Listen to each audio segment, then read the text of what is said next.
নমস্কার বন্ধুরা, আগামী সপ্তাহে 3 দিন বন্ধ কলকাতার এই রুটের মেট্রো পরিষেবা। তাই সমস্যায় পড়তে চলেছে নিত্যযাত্রীরা। তো চলুন সময় নষ্ট না করে বিস্তারিত খবরের দিকে যাওয়া যাক। তবে তার আগে বন্ধুরা, ভিডিওটি ভালো লাগলে একটি লাইক দিতে ভুলবেন না এবং সাবস্ক্রাইব বাটনটি টিপে আমাদের সঙ্গে যুক্ত থাকবেন গুরুত্বপূর্ণ খবরের আপডেটগুলি সহজেই আপনাদের কাছে পৌঁছে দেওয়ার জন্য।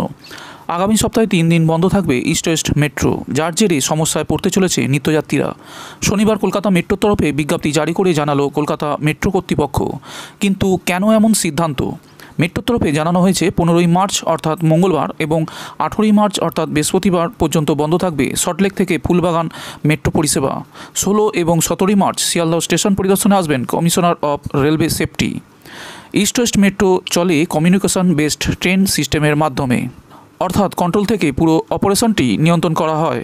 এবার শিয়ালদহ স্টেশন পর্যন্ত সেই পুরো সফটওয়্যারটি আপডেট করা হবে বলে জানাচ্ছে। এই দুদিন ধরে সেই রক্ষণাবেক্ষণ এবং পরিদর্শন চলবে, তাই 3 দিন বন্ধ রাখা হবে ইস্ট ওয়েস্ট মেট্রো। জানা গিয়েছে যাত্রীদের নিরাপত্তার কথা ভেবে অত্যাধুনিকভাবে সাজাচ্ছে শিয়ালদহ মেট্রো স্টেশন। মেট্রো কর্তাদের অনুমান আগামী 3 বছরের মধ্যে প্রতি ঘন্টায় শিয়ালদহ মেট্রো স্টেশনে প্রায় 17 থেকে 22,000 লোক যাতায়াত করবেন।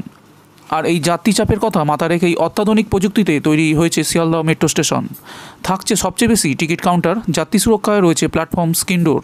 এখানে তৈরি হচ্ছে ডবল ডোর ডিসচার্জ প্ল্যাটফর্ম, যাতে যাত্রীরা মেট্রোর দুদিকের দরজা দিয়ে ওঠানামা করতে পারেন।